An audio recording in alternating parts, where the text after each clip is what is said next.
Kwa hiyo mawimbi yanayomfukuza mvuvi kwenye bahari yanamsaidia tai kupaa.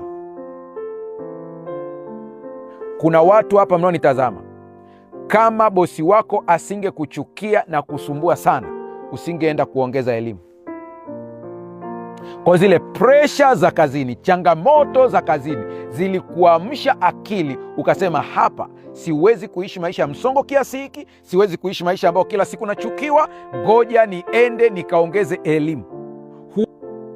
Kuna mtu mwingine, usipopitia changamoto kwenye ndoa yako hutakuwa muombaji.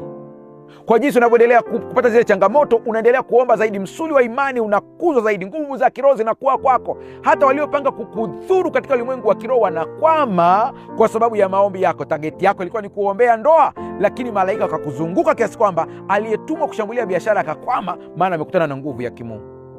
Ujapopita katika maji mengi, nitakuwa pamoja nawe.